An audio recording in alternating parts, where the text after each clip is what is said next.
Hello student, welcome to Sadhana classes. आज मैं कक्षा 12 के फिजिक्स का पहले चैप्टर का लेक्चर 4 लेके आया हूँ। पिछले वीडियो में हमने वैद्युत क्षेत्र के बारे में चर्चा की, वैद्युत बल रेखा के बारे में, वैद्युत रेखाओं के गुण, वैद्युत क्षेत्र की तीव्रता और एक बिंदु आवेश के कारण वैद्युत क्षेत्र की तीव्रता का फार्मूला निकाला गया और साथ ही साथ आवेश का वितरण किस तरीके से, कितने तरीके, 3 तरीके से हो सकता है वो बताया गया। नेक्स्ट टॉपिक आपका वैद्युत द्विध्रुव तथा वैद्युत द्विध्रुव आघूर्ण। वैद्युत द्विध्रुव क्या है? नाम से स्पष्ट है। वैद्युत का मतलब, जैसा कि हमने पहले बताया, वैद्युत का मतलब क्या होगा? आवेश। तो आवेश तो होगा ही, और साथ में क्या जुड़ा? द्विध्रुव, यानी कि 2 ध्रुव होने चाहिए। द्विध्रुव अर्थात 2 आवेश होना चाहिए। तो एक ऐसा समायोजन, द्विध्रुव आवेशों का एक ऐसा समायोजन जिसमें 2 बराबर किंतु विपरीत आवेश, जैसे मान लिया हमने एक आवेश ले लिया +q और दूसरा आवेश हो जाए उतना ही आवेश हो, लेकिन क्या हो? उसका विपरीत हो -q। यानी कि अगर हम इसको +5 कूलम ले रहे हैं तो इसको -5 कूलम, यानी कि अगर ये 5 कूलम का धन आवेश है तो ये 5 कूलम का ऋण आवेश होना चाहिए। कुछ दूरी पर स्थित हो, मान लीजिए उनके बीच की दूरी कितनी है? 2l इसलिए मानते हैं क्योंकि हमको डेरिवेशन करने में कुछ आसानी होगी। l भी मान सकते हैं, r ही केवल मान सकते हैं। अलग अलग किताबों में अलग अलग तरीके का माना गया है। यहाँ 2l हम इसलिए मानते हैं इनको डेरिवेशन करने में आसानी, क्योंकि जो दूरी होगी वो आधे से लिया जाएगा, तो आधे से लेंगे तो ये इधर हो जाएगा, ये इधर हो जाएगा, इस कारण हम दूरी 2l लेते हैं। तो अगर कोई हमारे पास 2 आवेश हैं, 2 बराबर किंतु विपरीत प्रकार के आवेश हैं, कुछ दूरी पर स्थित है, तो उस समायोजन को हम वैद्युत द्विध्रुव कहते हैं। तो कहेंगे वैद्युत द्विध्रुव एक ऐसा समायोजन है जिसमें 2 बराबर किंतु विपरीत आवेश कुछ दूरी पर स्थित होते हैं, उसी समायोजन को हम वैद्युत द्विध्रुव कहते हैं। एग्जाम्पल की बात करें तो जैसे अणु होते हैं HCl, अगर इनको अलग अलग लिखा जाएगा तो H+ और Cl-, इनका जो बॉन्ड लेंथ होता है, ये हमारा क्या है? इस पर एक धन आवेश है, इस पर एक ऋण आवेश है, इस पर जो बॉन्ड लेंथ हो जाएगी उनके बीच की दूरी हो जाती है।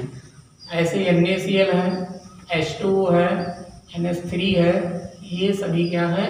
वैद्युत द्विध्रुव के उदाहरण नहीं, बहुत छोटे होते हैं क्योंकि आवेश हमारा। तो वैद्युत द्विध्रुव का आघूर्ण की परिभाषा है कि ऐसा समायोजन, वैद्युत द्विध्रुव एक ऐसा समायोजन है जिसमें 2 बराबर किंतु विपरीत आवेश कुछ दूरी पर स्थित होते हैं, उसी को हम वैद्युत द्विध्रुव कहते हैं। एग्जाम्पल के लेंगे तो HCl है, H2 है, NH3 है, ये सब चीजें क्या है? वैद्युत द्विध्रुव के एग्जाम्पल हैं। वैद्युत द्विध्रुव हमारा एक बहुत छोटा निकाय, आवेश छोटा है तो एक छोटा सा निकाय होता है, दूरी बहुत कम होती है। दूसरी इसी में आता वैद्युत द्विध्रुव आघूर्ण क्या है? तो जो हमने बताया कि बराबर आवेश होने चाहिए, विपरीत प्रकार के होने चाहिए, कोई दूरी पर स्थित होने चाहिए। तो इनमें से किसी एक आवेश को ले लें, मान लिया चाहे इसको ले लें चाहे इसको ले लें, हमको परिमाण ही लेना है, चिन्ह से मतलब नहीं है, चाहे इसको ले चाहे इसको ले, यानी कि हम परिमाण कितना होगा? Q, और उनके बीच की दूरी, इन दोनों का जो गुणनफल होता है उसी को हम कहते हैं वैद्युत द्विध्रुव आघूर्ण। तो किसी एक आवेश, वैद्युत द्विध्रुव के किसी एक आवेश और उन आवेशों के बीच की दूरी के गुणनफल को वैद्युत द्विध्रुव आघूर्ण कहते हैं। वैद्युत द्विध्रुव आघूर्ण एक सदिश राशि है जिसकी दिशा ऋण आवेश से धन आवेश की ओर होती है। वैद्युत द्विध्रुव आघूर्ण एक सदिश राशि है जिसकी दिशा सदैव ऋण आवेश से धन आवेश की ओर होती है। यहाँ से फार्मूला लगाने का P = 2ql। लेकिन यहाँ पर एक चीज ध्यान देनी ये है कि अगर कभी भी हमको बीच की दूरी दी गई है तो उस दूरी को, जैसे मान लिया दोनों आवेश के बीच की दूरी 1 मिलीमीटर दी गई है, तो 1 मिलीमीटर वो पूरा 2l की वैल्यू होगी, ना कि केवल l की वैल्यू होगी। तो फार्मूले में रखते समय ध्यान देना कि जो भी बीच की दूरी होगी वो पूरे 2l के स्थान पे ही रखी जाएगी, ठीक है? इससे चाप यही याद रखिए, Q × 2l, जो दूरी होगी ये हो जाएगी और जो आवेश होगा ये हो जाएगा, ठीक है? दिशा इसका ऋण आवेश से धन आवेश की ओर।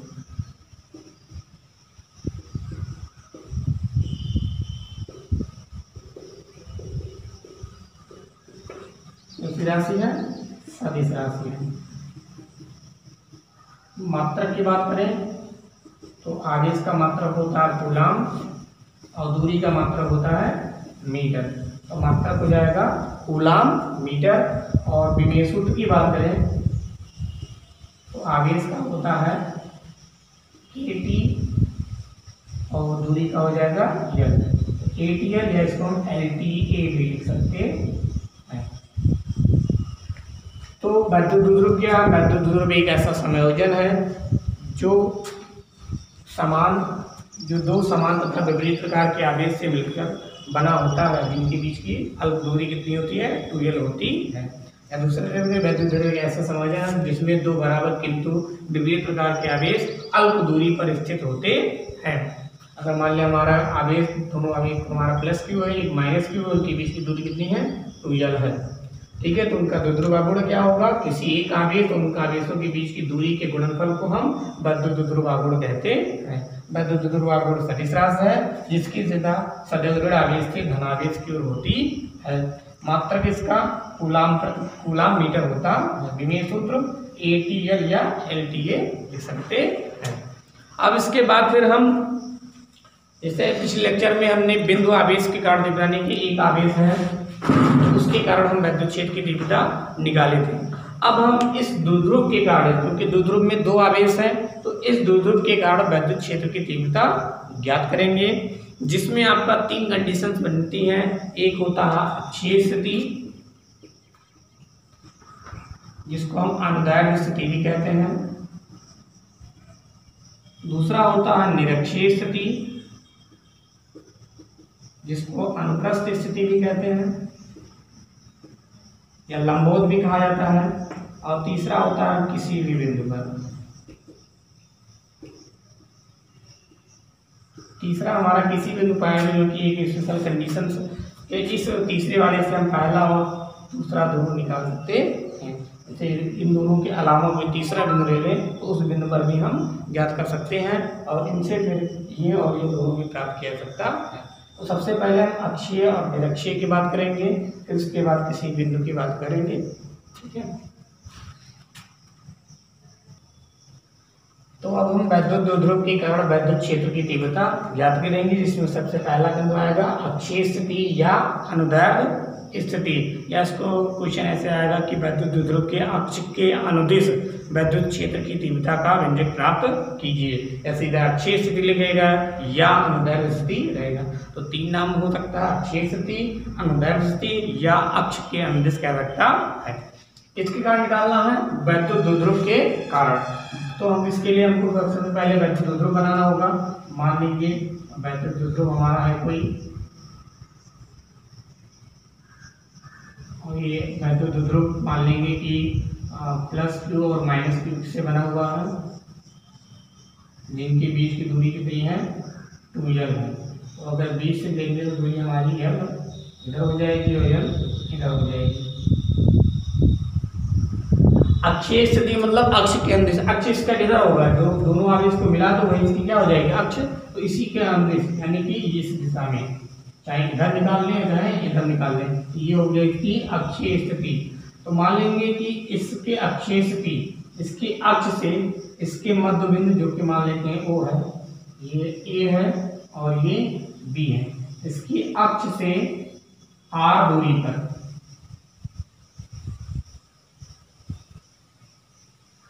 इसके मध्य बिंदु से R दूरी पर एक बिंदु P है, जिस पर हमको वैद्युत क्षेत्र की तीव्रता ज्ञात करनी है। इस बिंदु P पर जिसकी दूरी मध्य बिंदु से कितनी है? R है। इस पर तीव्रता ज्ञात करनी है। कैसे ज्ञात करेंगे? तो जो कि जानते हैं कि हमारा ये जो द्विध्रुव है, द्विध्रुव दो आवेश से मिलकर बना है। फार्मूला हम एक बिंदु आवेश के कारण जानते हैं कि तीव्रता कितनी होती है? E बराबर 1/4πε0 Q/r²। ये एक बिंदु आवेश के कारण होता है। और साथ ही साथ हमने ये भी बताया था कि अगर एक से अधिक आवेश होगा तो हम सभी आवेश के कारण तीव्रता ज्ञात करते हैं, उसको सदिश नियम से जोड़ लेते हैं। तो यहाँ हमारा एक से अधिक अर्थात दो आवेश है, एक माइनस क्यू है और एक प्लस क्यू है। तो हम क्या करेंगे, माइनस क्यू के कारण इस बिंदु पर तीव्रता कितनी होगी वो निकालेंगे, और प्लस क्यू के कारण तीव्रता कितनी होगी बिंदु पी पर वो निकालेंगे, और फिर इन दोनों को सदिश नियम अर्थात दिशा के हिसाब से हम जोड़ लेंगे। तो उसके लिए क्या होना चाहिए, अब यहाँ पर अगर हम देखें तो ये फार्मूला लगाने के लिए हमको Q चाहिए और R चाहिए। R अर्थात उस बिंदु से आवेश तक की दूरी चाहिए। तो आवेश तो हमको पता है माइनस Q प्लस Q है, लेकिन दूरी जो हमको पता है इसके मध्य बिंदु से पता है, यहाँ से नहीं पता है। तो हमको इस आवेश और इस आवेश से बिंदु P तक की दूरी चाहिए। कैसे पता चलेगा, जैसे अगर हमें देखें ये पूरा हमारा R है, इतना हमको दूरी चाहिए, तो अगर हम R में से ये L घटा देते हैं तो हमको यहाँ से यहाँ तक की दूरी पता चल जाएगी, जो कि कितनी हो जाएगी, R माइनस L।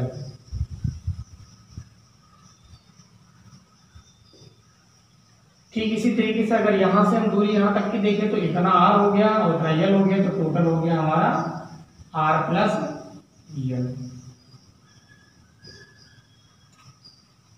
अब हम क्या करेंगे, अब हम निकाल सकते हैं माइनस Q के कारण और प्लस Q के कारण बिंदु P पर तीव्रता। तो सबसे पहले हम माइनस Q की बात करते हैं। माइनस Q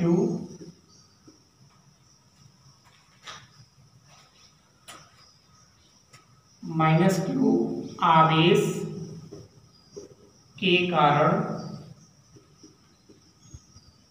बिंदु P पर तीव्रता। मान लेंगे कि हमारा E1 है, फार्मूला किधर होगा, 1/4πε0। मान के चलेंगे कि किसी परावैद्युत माध्यम में रखा हुआ है, बाद में हम निर्वात अथवा वायु के लिए के बराबर 1 ले लेंगे, हो जाएगा। तो अभी हम मान के चल रहे हैं कि वैद्युत ध्रुव हमारा परावैद्युत माध्यम में रखा हुआ है। तो E1 बराबर 1/4πε0 के माइनस Q के कारण यहाँ हमको चिन्ह से नहीं मतलब है, मतलब किससे, परिमाण से। तो आवेश कितना है, Q। बीच की दूरी किससे ले रहे हैं, माइनस Q से। तो माइनस Q से P तक की दूरी कितनी है, R minus L। R minus L square होता है तो हो जाएगा स्क्वायर। साथ ही साथ जानते हैं वैद्युत क्षेत्र क्या है, वैद्युत क्षेत्र की तीव्रता एक सदिश राशि है, तो इसकी दिशा होनी चाहिए। दिशा कैसे पता चलेगा, दिशा ज्ञात करने के लिए मान लेते हैं इस बिंदु पर एक परीक्षण आवेश Q0 है, प्लस Q0 परीक्षण आवेश रखा हुआ है। तो अगर हम देखें परीक्षण आवेश Q0 रखा हुआ है, तो अब देखिए ये माइनस Q है, ये प्लस Q है, दोनों के बीच में कैसा बल लगेगा, विपरीत आवेश है तो आकर्षण बल लगेगा। आकर्षण बल यानी कि ये इसको क्या करेगा, अपनी ओर खींचेगा, तो इसकी जो दिशा हो जाएगी वो हो जाएगी इधर, इधर E1 अपनी तरफ खींचा नहीं, इधर हो जाएगी। इसको हम लिख सकते हैं PB दिशा में, क्योंकि इधर से इधर है तो इसको लिख सकते हैं हम PB दिशा में। यहाँ ब्रैकेट में लिख देंगे PB दिशा में। ठीक इसी प्रकार हम प्लस Q आवेश के कारण तीव्रता निकालेंगे। प्लस Q आवेश के कारण बिंदु P पर तीव्रता, इसको मान लेंगे हम E2। फार्मूला क्या होता है, 1/4πε0 माध्यम में तो K, और इसका भी आवेश Q ही है। बीच की दूरी यहाँ प्लस Q से P तक की दूरी कितनी है, R प्लस L। तो यहाँ हो जाएगा R प्लस L का होल स्क्वायर। इसकी दिशा यहाँ देखेंगे प्लस Q आवेश है, यहाँ भी प्लस Q है, दोनों के बीच में कैसा बल लगेगा, प्रतिकर्षण बल। प्रतिकर्षण बल अर्थात बाहर की इसको ढकेलेगा, बाहर की ओर होगा, इधर लगेगा। तो E2 की दिशा जो है इधर, इसको लिख सकते हैं AP दिशा में, इस दिशा में AP दिशा में।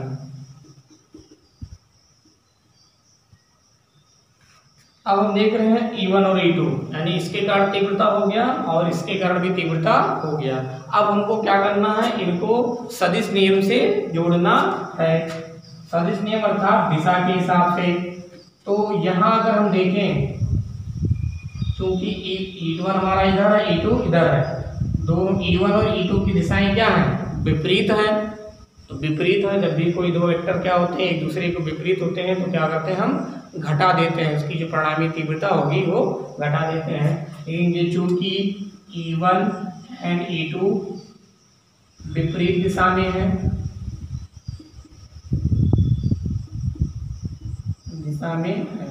अतः बिंदु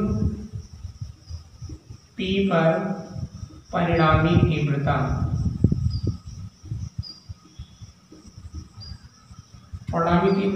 जो होगा E बराबर, अब हमको घटाने से प्राप्त होगा तो हमको यहाँ ये देखना होगा हम E1 में से E2 घटाएंगे या E2 में से E1 घटाएंगे।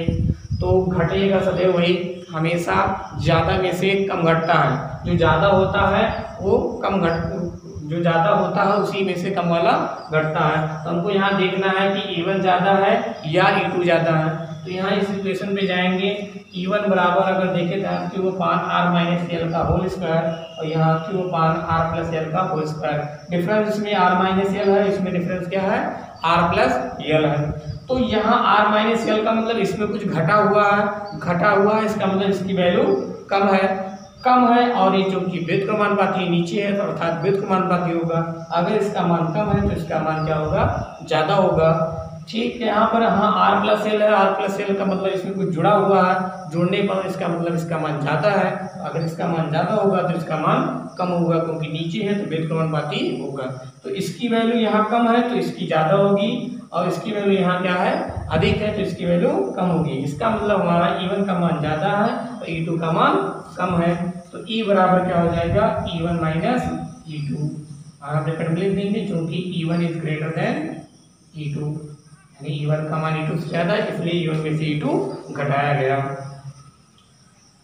अब यहाँ हम दोनों की वैल्यू रख देंगे। E1 की value 1/4π0 K Q upon R minus L का होल स्क्वायर माइनस E2 की वैल्यू रखेंगे 1/4π0 K Q upon R plus L का होल स्क्वायर।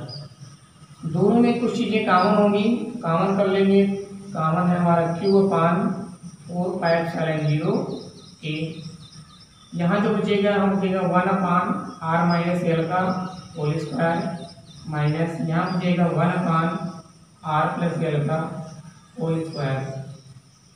इसको सॉल्व करेंगे हम तो is equal to Q upon 4π0 K। Solve करने पे दोनों का एलसीएम जो होगा वो आ जाएगा r minus L R plus L, इन दोनों का होल स्क्वायर कर सकते हैं।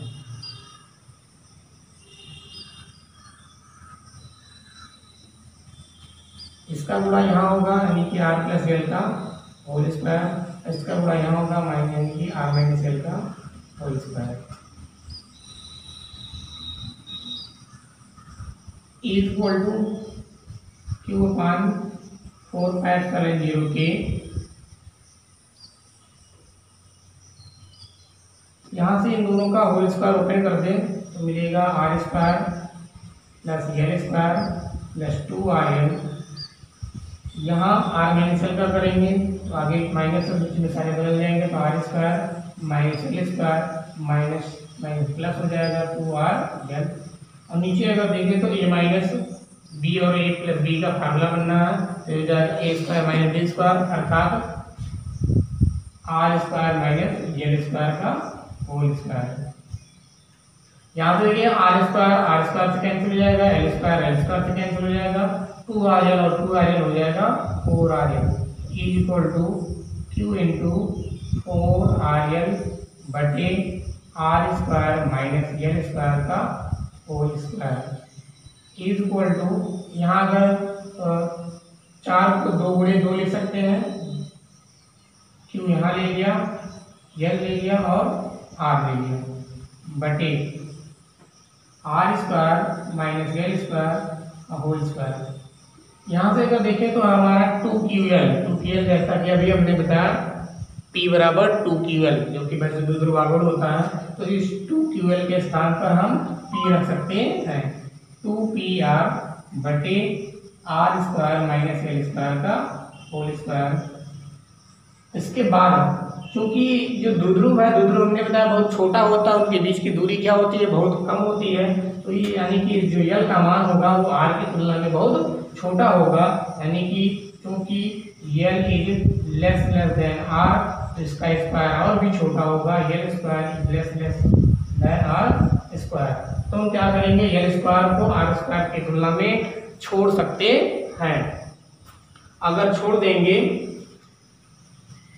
तो यहां हमको मिलेगा E इज इक्वल टू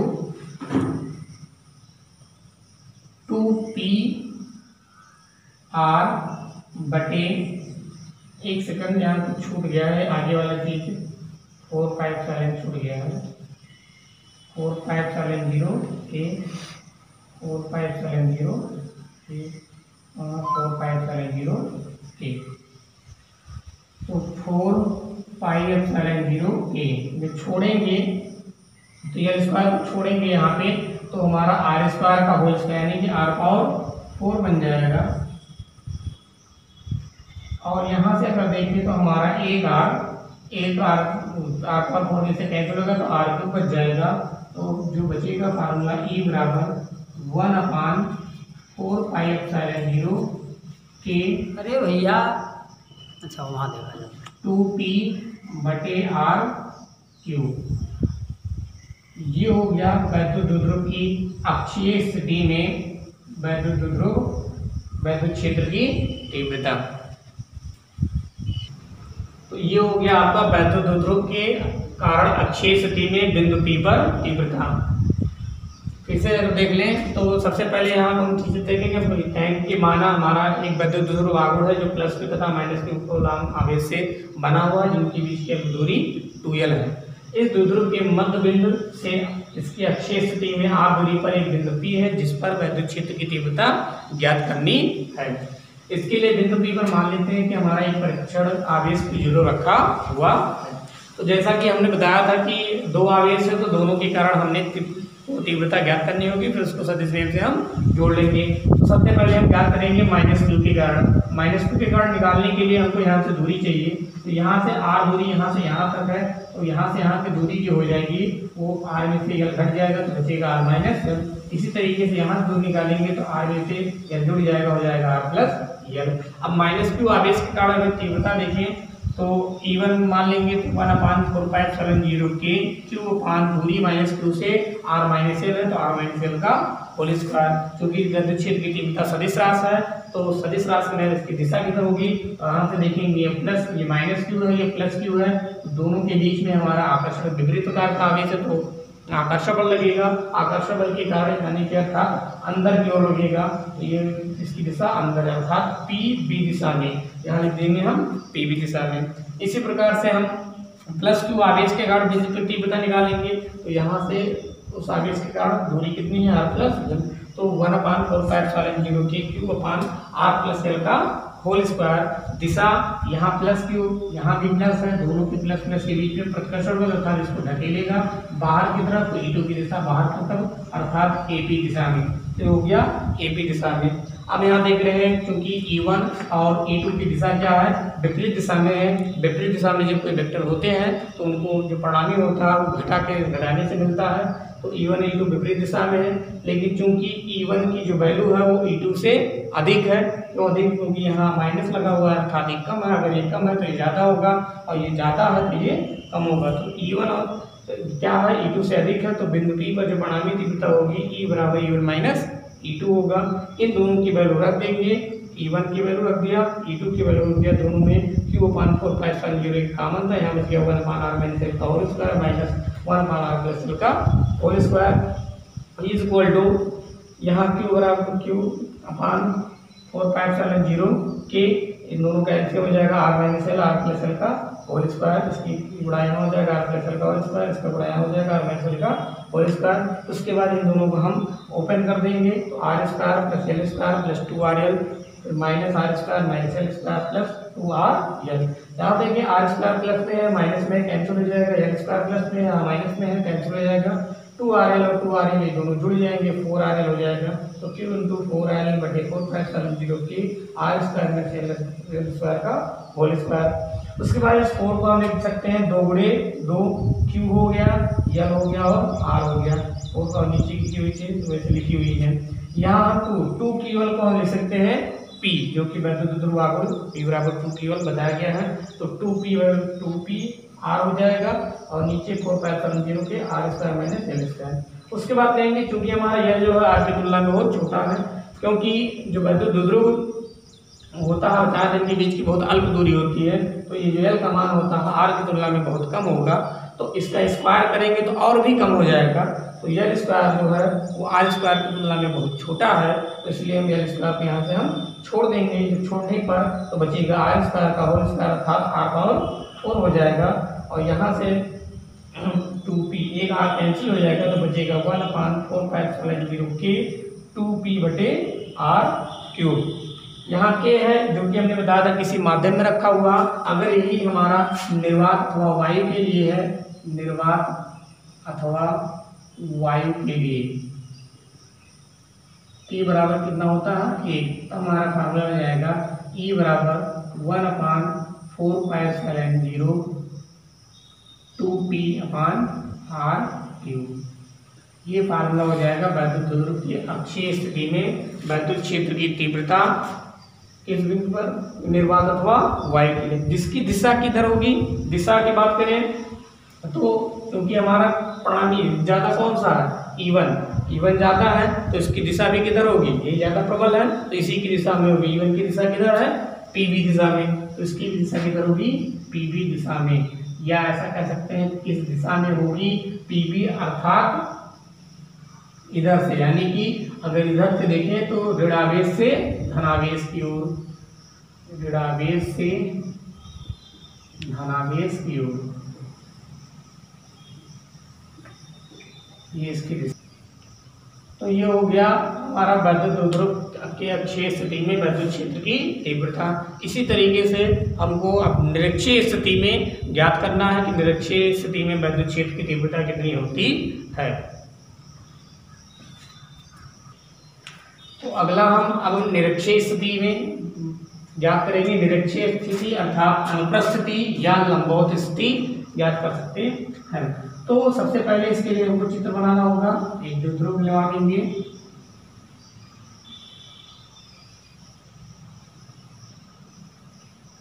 ये द्विध्रुव हमारा हो गया, इसका नाम देते हैं हमारा जो कि +Q और -Q से बना हुआ है, और इसको हम नाम दे देते हैं KB। बीच का मध्य बिंदु हो जाएगा, तो बीच की दूरी कितनी हो जाएगी 2L। अब इसकी निरक्षीय स्थिति मतलब इसके लंबवत एक लंब रेखा खींच दीजिए बीचों बीच से, वो इसकी निरक्षीय स्थिति हो जाएगी। तो यहाँ मान लेंगे कि इसके मध्य बिंदु से R दूरी पर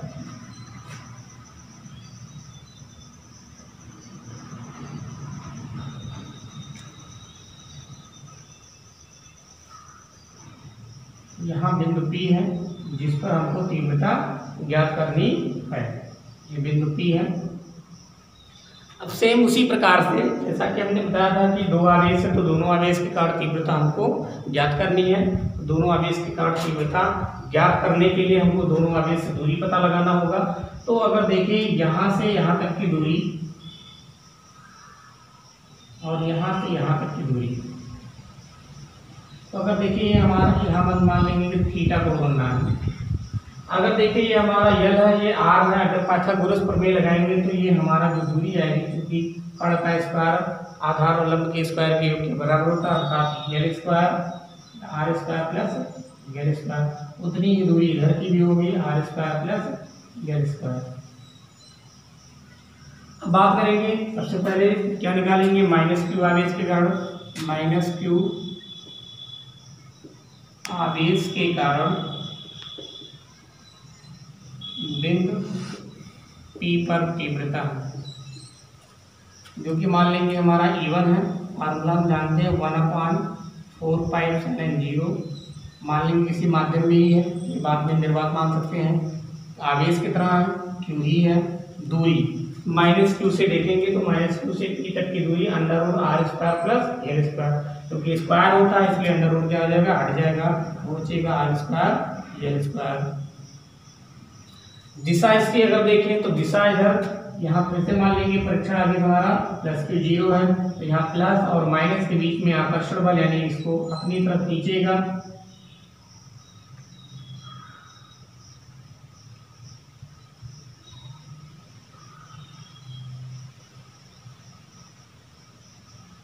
तो अपनी तरफ खींचने का अर्थात इसकी दिशा क्या होगी, इधर होगी, जो कि क्या हो जाएगा, E1 हो जाएगा। दिशा इसकी कह सकते हैं PB दिशा में, ये हो गया PB दिशा में। इसी तरीके से हम +Q आवेश के कारण निकाल सकते हैं। +Q आवेश के कारण बिंदु P पर तीव्रता, तो E2 हो जाएगा 1/4πε0 K। आवेश उतना ही है Q और दूरी भी उतनी है अर्थात r² + dl²। इसकी दिशा यहाँ +Q, यहाँ भी +Q, दोनों के बीच में प्रतिकर्षण बल अर्थात इस अपनी से दूर ढकेलेगा, अर्थात इसकी जो दिशा होगी वो इस दिशा में हो जाएगी। E2 की दिशा इस दिशा में हो जाएगी, यानी कि इसको हम कह सकते हैं AP दिशा में, AP दिशा में। अब यहाँ बात आती है कि चूंकि E1 इधर है, E2 इधर है, ना तो E1 E2 की दिशा समान है और ना ही विपरीत है, तो E1 E2 की दिशा विपरीत भी नहीं है और ना ही समान है। तो इसके लिए हम क्या करेंगे, इन दोनों का परिणामी ज्ञात करने के लिए हमको E1 और E2 का घटक डिवाइड करना होगा, क्योंकि अगर किसी बिंदु पर दो दिशा है और वहाँ पर एक दिशा निकालनी है तो उसका हम घटक डिवाइड करते हैं। जैसे दो घटक होते हैं, एक क्षैतिज घटक और एक लंबवत घटक। क्षैतिज घटक की बात करें तो ये अगर कोण हमारा थीटा है, तो अगर इसको हम इधर से, अगर ये E1 है तो इसका क्षैतिज घटक हो जाएगा इधर, और ये इसका हो जाएगा ये कोण थीटा है, तो ये कोण भी क्या होगा, थीटा होगा, और ये कोण भी थीटा होगा।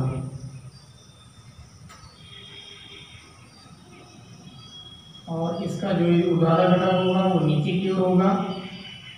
इसको एक अलग चित्र के माध्यम से समझ लेते हैं। चित्र अगर यहाँ इस बिंदु पर देखें, ये बिंदु P है, एक दिशा इधर है और एक दिशा इधर है, ये इधर E1 है और इधर E2 है, तो इधर ये कोण थीटा है, तो अगर इसको हम ये क्षैतिज लाइन खींच देते हैं, इधर कोण थीटा है तो ये कोण भी हमारा क्या होगा, थीटा होगा, और ये कोण भी थीटा होगा। तो इसका जो क्षैतिज घटक किसे कहते हैं, जिसके साथ कोण बनता है, तो इसका इसके साथ कोण बन रहा है, क्षैतिज घटक हो जाएगा E1 cos थीटा। जिसके साथ कोण बनता है उसके साथ cos लेते हैं और उसके लंबवत दिशा में sin लेते हैं। इधर अगर cos थीटा तो इधर हो जाएगा E1 sin थीटा। इसी तरीके से E2 का घटक इधर डिवाइड करेंगे तो कोण इसके साथ बनता है, तो इधर क्या हो जाएगा E2 cos थीटा, और इसके ठीक लंबवत इधर क्या हो जाएगा E2 sin थीटा। तो यहाँ से हमारा इधर क्या हो गया, ये हो गया E1 sin थीटा, ये हो गया इधर हमारा दो दिशा हो गया E1 cos थीटा और E2 cos थीटा, और इधर हो गया E2 sin थीटा। अब हमको क्षैतिज और ऊर्ध्वाधर घटक से ही मतलब, E1 और E2 से मतलब नहीं है। अगर हम देखें यहाँ से E1 और E2 इन दोनों की वैल्यू क्या है, समान है। E1 और E2 की वैल्यू क्या है, समान है, तो यहाँ हमारा E1 sin थीटा और E2 sin थीटा की वैल्यू भी क्या होगी, समान होगी, लेकिन दिशा क्या है, विपरीत है। E1 sin थीटा नीचे है, E2 sin थीटा ऊपर है, दोनों का मान समान है और लेकिन दिशा क्या है, विपरीत है। इस वजह से ये एक दूसरे को क्या कर देंगे, निरस्त कर देंगे, अर्थात E1 sin थीटा और E2 sin थीटा के कारण कोई तीव्रता नहीं होगी। तो ये हमारा दोनों चीज खत्म हो जाएगा। बचा क्या हमारा, क्षैतिज घटक अर्थात E1 cos थीटा और E2 cos थीटा। अगर हमारा देखिए E1 cos थीटा की दिशा इधर ही है और E2 cos थीटा के भी इधर, दोनों समान दिशा में है, तो जो दोनों समान दिशा में होते हैं तो वेक्टरों को जोड़ दिया जाता है। यानी कि जो परिणामी तीव्रता होगी वो केवल क्षैतिज घटक के कारण होगा, क्योंकि होगा कितना E1 cos थीटा और E2 cos थीटा। तो लिखेंगे अतः बिंदु P पर परिणामी तीव्रता, जो परिणामी तीव्रता होगा वो E बराबर होगा E1 cos theta plus E2 cos theta. तो अगर इन दोनों की वैल्यू हम रख दें, E1 और E2 की वैल्यू रखी जाएगी, तो E is equal to E1 की वैल्यू रखें तो 1/4π0K Q अपान R square plus L square plus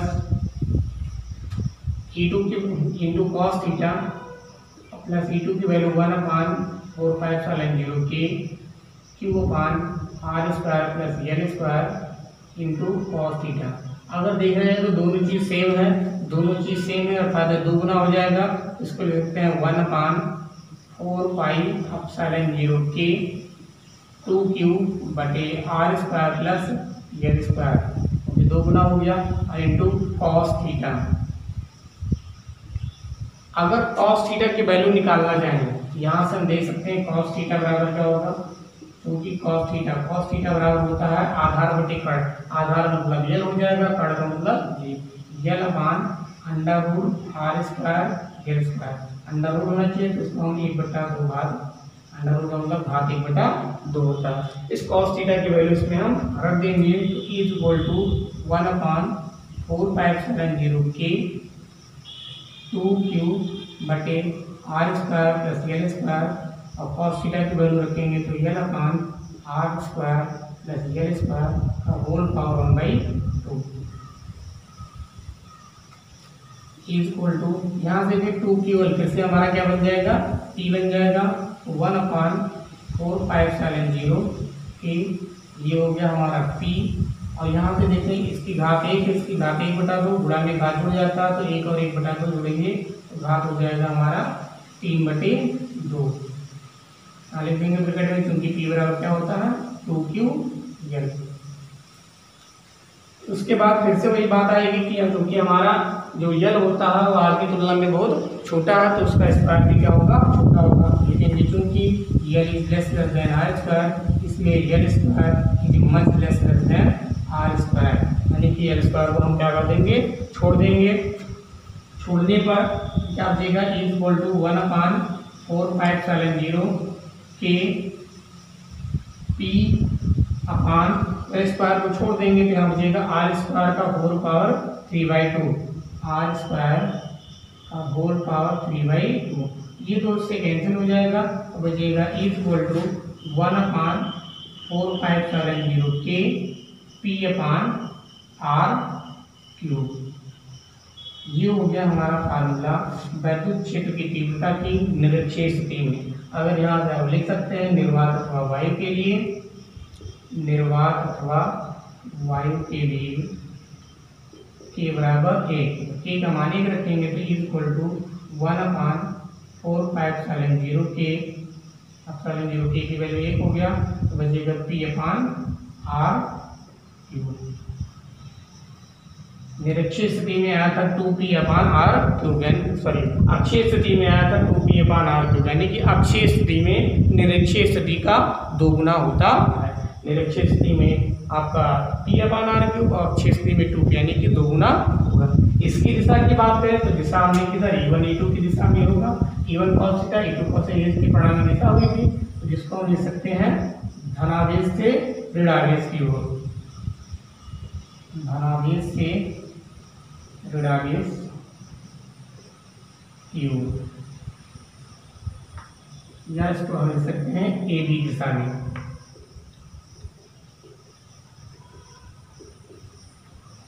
ये हो गया आपका निरक्षीय स्थिति में वैद्युत क्षेत्र की तीव्रता। फिर से देख लेते हैं। सबसे पहले हमने कहा कि हमारा वैद्युत ध्रुव आघूर्ण है जो -Q तथा +Q कूलम्ब आवेश से बना हुआ है, जिनके बीच की दूरी 2l है, किसी ऐसे माध्यम में रखा हुआ जिसका प्रावधान कैपिटल K है। इसके मध्य बिंदु O से इसके निरक्षीय स्थिति में 8 मीटर दूरी पर एक बिंदु P है, जिस पर हमको वैद्युत क्षेत्र की तीव्रता ज्ञात करनी है।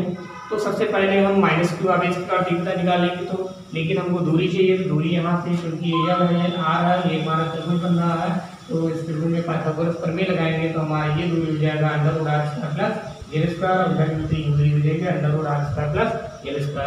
तो -q आवेश के कारण निकालेंगे तीव्रता E बराबर 1/4πε0 के q/r² होता है, लेकिन यहाँ दूरी कितनी है √r² प्लस l², इसका जो स्क्वायर करेंगे तो अंदर बढ़ जाएगा, तो बचेगा r² प्लस l²। दिशा की बात करें तो यहाँ हम प्लस आवेश मान लेंगे, यहाँ प्लस है, हम परीक्षण आवेश हमेशा प्लस ही माना जाता है, यहाँ प्लस यहाँ माइनस, और दोनों के बीच में आकर्षण नहीं अपनी ओर खींचेगा, E1 की दिशा अंदर से अर्थात P B दिशा में हो जाएगा, P B दिशा में हो गया।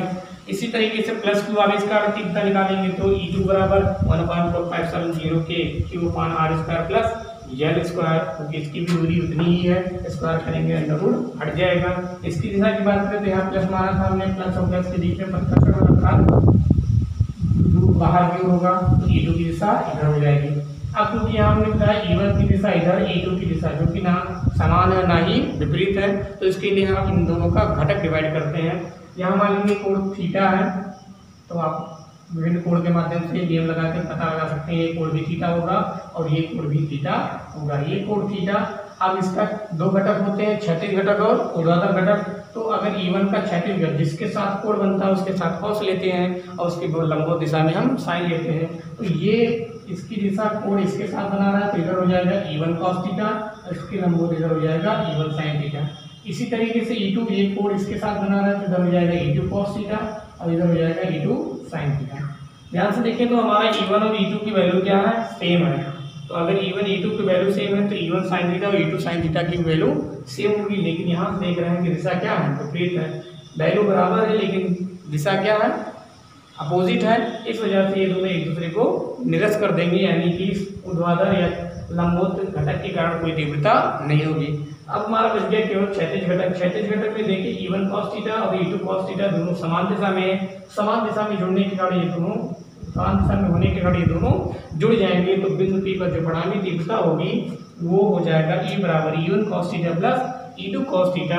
अब यहाँ से हम E1 की वैल्यू रखेंगे 1/4πε0 के q/r² plus l² into cos theta, और E2 की वैल्यू 3 है वो भी रख देंगे, दोनों सेम है तो जोड़ेंगे तो 2 गुना हो जाएगा, यहाँ 2q हो जाएगा cos थीटा। इस त्रिभुज से हम q की cos थीटा की वैल्यू निकाल सकते हैं। cos बराबर होता है आधार बटे कर्ण, ये हो गया आधार, ये हो गया कर्ण, आधार मतलब जल और कर्ण माने √r² l², अंडर के स्थान पे हम घात 1/2 लिख सकते हैं। इस cos थीटा की वैल्यू यहाँ पर हमने रख दिया। ये हो गया हमारा 2q जो कि बन जाएगा p, यहाँ p हो गया, यहाँ घात 1 है, यहाँ 1/2 है, तो करेंगे तो हमारा हो जाएगा 3/2 हो जाएगा। फिर से कहेंगे r², तो r² का मान r² की तुलना में और भी छोटा होगा, तो इसको छोड़ देंगे, तो जब छोड़ेंगे तो हमारा बचेगा r² का घात 3/2, तो r² का घात 3/2, यहाँ 2 से 2 कैंसिल हो जाएगा क्योंकि बटे में है, तो बचेगा p/r²। E बराबर 1/4πε0 के p/r²। निर्वात प्रवाही के लिए k का मान 1 रखेंगे, तो E बराबर 1/4πε0 p/r²। आवेश दिशा की बात करेंगे, क्योंकि हमारा क्षैतिज दिशा इधर है, क्षैतिज दिशा अर्थात मतलब धनावेश से ऋणावेश की हो जाए, इसको हम ए बी दिशा में कह सकते हैं। तो ये हो गया हमारा वैद्युत क्षेत्र की तीव्रता वैद्युत द्विध्रुव के निरक्षीय स्थिति में। अब इसके बाद आपका आता है किसी भी बिंदु से यानी तीसरे वाले से हम अक्षीय और निरक्षीय का भी निकाल सकते हैं, क्योंकि केवल कोण का फर्क होगा। तो वो हम तीसरा पॉइंट अगले वीडियो में डिस्कस करेंगे। अगर इस वीडियो में आपको कहीं भी कोई भी प्रॉब्लम है उसको आप कमेंट बॉक्स में लिखिए, उसका आपका समाधान सॉल्यूशन दिया जाएगा। और अगर वीडियो पसंद आए तो उसको लाइक ज़रूर कीजिए और सभी लोगों को शेयर कीजिए, चैनल जरूर सब्सक्राइब कीजिए। Thank you.